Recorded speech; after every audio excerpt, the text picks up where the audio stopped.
Hello, everyone. It is me. I'm in Nerd Politics. And two things. If you hear music in the background, that's because my family's having a little bit of a party. They're just listening to music.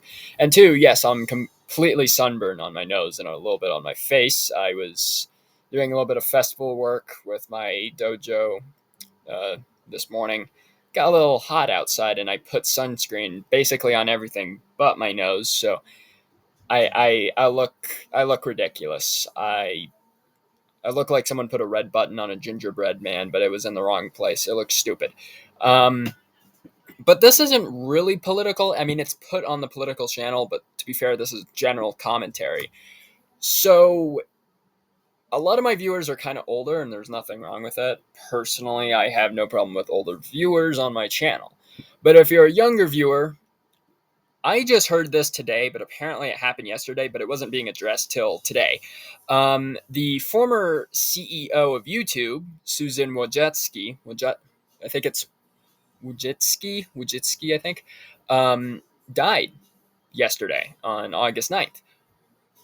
What the hell? Like, the former CEO of YouTube, the place where I'm able to upload these YouTube videos, not so much freely anymore, but to an extent, just died. And I was like, no, that's fake. That's gotta be fake, right? Like like clickbait or something. But no, she died. Um, Now, when she left YouTube, and she left YouTube for, she wanted to work on, her physical health and mental health and work on other projects with Google, because originally she worked with Google before becoming the CEO of YouTube. So she went back to it, but she never addressed what she passed away from, or what she would eventually pass away from or had. And what she had was lung cancer. Now, I've never actually heard her. Now, that's, of course, something I've just never heard her talk about her health in a stance of, hey, I have cancer. I've never actually heard her say those words. So I'm going off of her just keeping that hidden. But, it's like, what the hell? Now, of course, with the new CEO of YouTube, different guy entirely, current CEO of YouTube. The current is Neil Mohan. I think it's Mohan or Mohan. And joined back in February. Yeah, joined in February of 2023. Um, so there's a new guy, and he's doing slightly better. I'm not saying everything. I'm not saying YouTube's changed better for as a whole. I think there's a lot of problems on YouTube that needs to be addressed, like bringing back the dislikes, um, not getting rid of channels for doing the right thing, like catching PDF files. Those channels get taken down almost immediately because they're not, they're more of a call to action, I guess, channel to them than they are like actual police integrity channels. For some reason, like, they just don't like it. Those kind of things, like, there's things YouTube has needed to fix for, I don't know, the past 18 years that the platform's been around, that it really hasn't been fixed. And some stuff has been worse and some things have been better. Like, one, smaller content creators don't really get a lot of attention. If I want to make an issue towards YouTube saying, hey, you just age restricted my video, even though all these other YouTubers, bigger or smaller, have the exact same clip in it, but you won't tell me why you got rid of it, or you won't tell me, or you'll basically ignore me in the first place, right? That, like those things. Because with smaller content creators, oftentimes I've responded to YouTube with several things, like literally having a video with over 70 likes on my main channel taken down because it looked spammy. I mean, that's the stupidest thing ever. Look at every YouTuber, like, ever. Like, that doesn't make any sense. But when I respond to YouTube, they just don't respond to me because I look insignificant. At the time, I was at 16 subs, but it doesn't matter. I'm at 200 on that channel now, and it shouldn't make a difference. I have 400 on this channel because of the last video I made, which is crazy. And I have, hundreds of subscribers on other channels. So, like, that doesn't matter. I'm still a small content creator trying my best here. But the thing is that, of course, YouTube's not perfect. I don't think that is something that even Susan could achieve to fix. She made a lot of, like, not great things, like getting rid of the dislike button. Like, that doesn't make sense.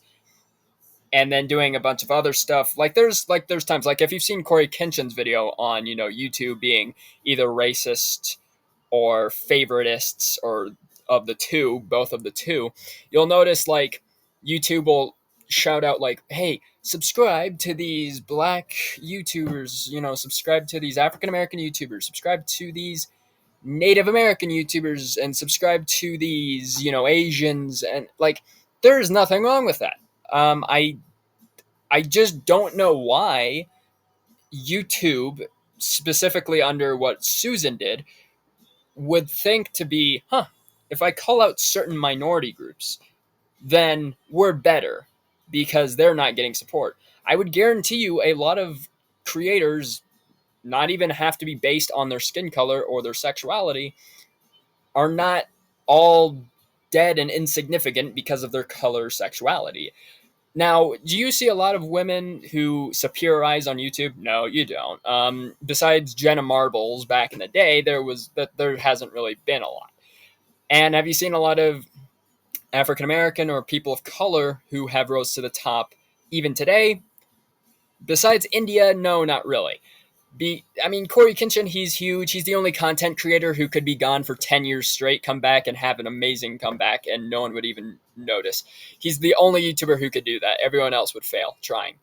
But, like, YouTube, when they're trying to make things look better to fit in, like with LGBTQ, calling out LGBTQ channels to promote them, there's nothing wrong with them doing that, but the thing is, it doesn't really make them a supporter. You're not a supporter because you called out channels for the month of June, which is LGBTQ month. That doesn't make you a supporter. That just makes you want to fit in, right? Or same thing with Black Lives Matter. Shouting out Black and African American content creators doesn't mean you support the movement. It just makes you feel like you want to fit in, so you can't be accounted for as being a racist. If that makes sense, I'm trying to make that make sense. Maybe if that doesn't make sense, it's fine. It makes sense to me, and that's what matters. But there's not things that have always been done right on YouTube. Actually, half the time, if not a little bit more than half the time, YouTube's done a lot more wrongs than is rights. But some rights were made, like EDP's channel getting taken down after he was caught trying to meet up with a cupcake. Now, YouTube, of course, has his channel, he just came back, but they're not doing anything because I suppose they're not going to officially remove his channel until he wants monetization, because as soon as he gets to try getting monetization, he'll probably get banned again for the hope. Or, like they have a Chris Tyson situation where we have clear evidence that proves he's a bad person. He or she's a bad person, but YouTube's not doing anything about it. Or Mini Lad, who's been on the frickin' platform for years, but got caught back in 2020 and is still trying to push it off as if it really never happened, even though he's admitted to what he did and actually made a video called "He Was Glad for Getting Caught." I don't know what the hell that really means, but he deleted it, of course, because that's a stupid thing to say, I suppose. But there's a lot of creators who have done bad things. Cody Ko, who is recently being accused of dating a 17-year-old when he was in his 20s. Legal, because, 17 is less than 18, but it's not legal. And Cody Ko is one of them. Chris Tyson's situation is one of them. EDP445 is one of them. Mini Lad is one of them. There's probably 100 other ones. It's like the Avengers. They all come together and they're just going to destroy us all. It's the weirdest thing ever. And so, yeah, YouTube's made not great decisions. They've tried and they've made efforts, and sometimes they go through, and sometimes, if not most times, they don't. That's not the main point, though. I'm not trying to make this a whole blame, like, oh, she deserves her death, because no one deserves to die, ever. There are people that could fit in that, though, like, Austrian Austrian painter guy and Soviet Union guy and Italian fascist guy. I probably can't say I can't even say their names without probably getting a strike on this video, which is the stupidest thing. Or, like Stephen Hawking going to an island of a name guy. Like those kinds of things. Those people I can't put humanity's sense of like, oh yeah, you're fine into. You know what I mean? But the thing is that this death was pretty crazy to see. Obviously, it's kind of weird because back in February, after Susan Wojcicki retired from CEO of YouTube, within the same month in February of what I believe might have actually been 2024. Uh, would have been okay. It's just saying her, but I'm almost sure that the son died from an overdose on fentanyl back in February of 2024. And just a few months later, we're now in August, and now the mother, Susan Wojcicki, is dead. It's a little bit weird, but fentanyl overdose is fentanyl is killing more people than cocaine, than uh, abuse, like actual abuse done by other people. It is killing people at a higher rate than ever before, and it's horrible. The amount of deaths. I think it's gone to a point where it's like every 20 seconds a person dies from fentanyl overdose of all ages, mostly kids, which is insane. Um, because cocaine used to be up there. I know that the heroin, the some of the most uppers, most downers, or mostly uppers were killing people more rapidly than downers. But fentanyl is a downer. It's a medical use drug that is now killing kids without them knowing. And Susan Wojcicki's son died from a fentanyl overdose. So, I'm not going to make a conspiracy theory and say, oh, she was killed on purpose because she was hiding something. No. I think she did generally have health problems, but didn't want to address them. And that's fine. Some people don't want to address everything. I have health problems myself. I have a wrist problem from me breaking my wrist 2 years ago playing football. I've broken my nose playing football. I've gotten a concussion playing football. I have asthma. I've had pneumonia several times. By several, I mean literally 7 times. Um, so, like, I have medical health conditions too, and I'm not mentioning them until this point, and I'm not going into detail because it's not like everyone needs to know that. But it's a sad thing, and I just really want to address that because though I know a lot of my viewers seeing this will probably not know who that is. She did make up YouTube. She did make she made up YouTube. Yeah, okay. She made a big part of YouTube to where it stands today before, of course, Moan took over. Um and you don't have to do a great job. You just have to do a stable enough job to keep the platform running, which she was able to accomplish and do, and the platform is still here nearly 20 years later, which is crazy to even think about, considering I've been doing YouTube for 13 of those years. I feel old, but really I'm not. But it's just a crazy thing, and I wanted to address it because I know to some people it's important, and that it has complete meaning because it is the platform that you're seeing this video on. Without her, without the former CEOs before that, whoever they were, I think it's I pronounce it Jod, the one, the first YouTube video of me at the zoo, but I believe it's called Jahird, or like it's pronounced really weird. Like some of those people that I think he's not around anymore in the space of YouTube, but people like that, without them or even Mohan today, YouTube wouldn't be around. YouTube's original purpose was to be a dating website like every other website was back in the early 2000s, but people made it something that wasn't sexualized, but rather was to entertain all audiences, kids, adults, in PG-13 ways, of course. And the platform is not its best, but it's not its worst.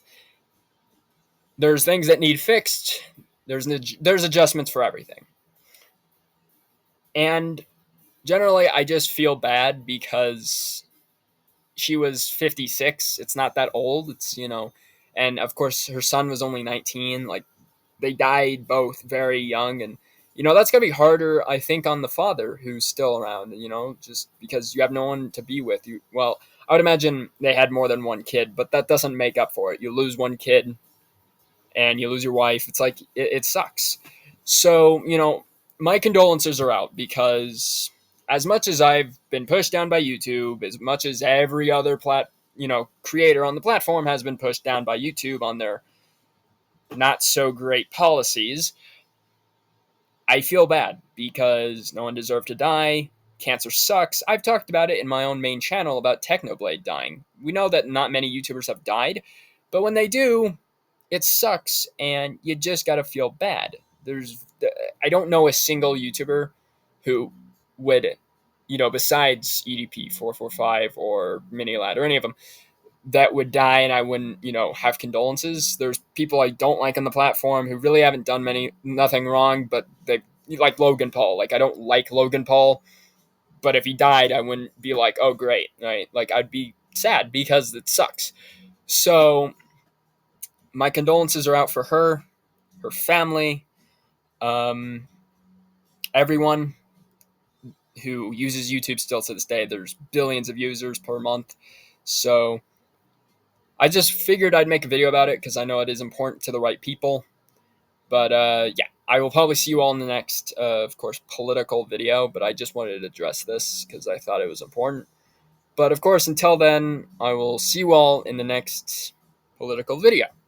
Thank you guys, and peace out.